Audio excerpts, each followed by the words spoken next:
over to you, Vijay, because many of us say we're fighting the same fight again and again and again. There was a conversation yesterday, will this fight ever end? Will this fight ever end? Well, first, Asad, thanks for forcing me to come to Glasgow. When I walk the streets of cities like this, Glasgow was the UK's second most important city. Beautiful buildings, beautiful streets, a gorgeous city. It had Red Clydeside in 1919, the uprising to create a Soviet in Scotland. But it was, crushed, of course. When I see cities like this, I think also about the other side of it. There's a phrase from Walter Benjamin: every monument of civilization is also a monument of barbarism. I think of the famines in Bengal, the jute workers in Bengal sending jute to Dundee through the Glasgow port. I think of human beings from Africa enslaved and brought from Ghana to the New World, and all those profits getting sucked into cities like London and Glasgow. Between 1765 and 1938, the British Isles stole $45 trillion pounds from India, 45 trillion sterling from India. We never got paid for that. When the British left India, when we threw the British out, our literacy rate was 13%. So much for several hundred years of so-called civilization. Meanwhile, our landscapes were destroyed. Coal was foisted on India. You foisted coal on us. You were the ones that came and made us coal dependent.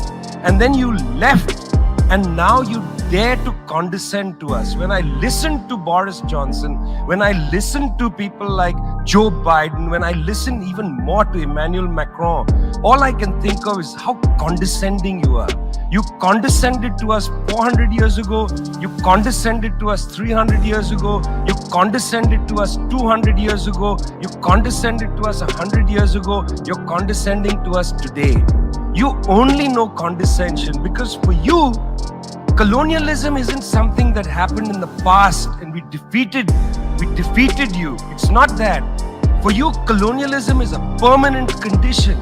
And that permanent condition happens in two ways. There's the permanent condition of the colonial mentality. You want to lecture us. You want to tell us that we are responsible for all the problems because you'll never accept that you're the one principally to blame. You signed the Rio Formula in 1992 on common and differentiated responsibilities. You like the common part. You like the common part. You like to say we're all in this together and so on. We're not in this together.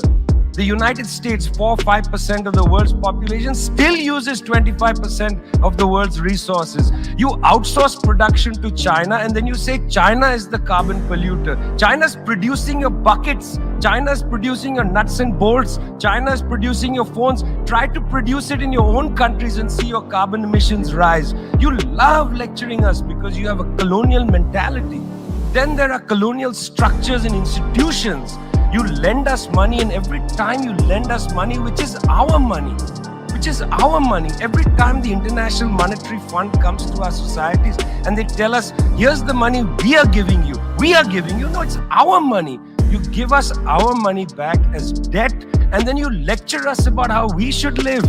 It's extraordinary. It's not just a colonial mentality. It's the colonial structures and institutions which reproduce themselves year after year after year. And let me tell you something. The climate justice movement, not clued enough on this. The climate justice movement is a movement that says we're worried about our future. What future? What future? Children in the African continent, in Asia, in Latin America, they don't have a future. They don't have a present. They're not worried about the future. They're worried about their present. Your slogan is, we're worried about the future. What future? That's a middle-class bourgeois Western slogan. You got to be worried about now.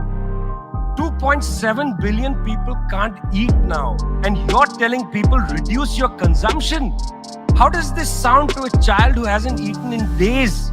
You've got to clue into this, guys. You've got to clue into this. Otherwise, this movement will have no legs in the third world. No legs. Later, I'd like to tell you about the International People's Assembly, a network of 200 political organizations that we're setting up, rooted in the global south. We want to tell you what our issues are, but are you willing to listen?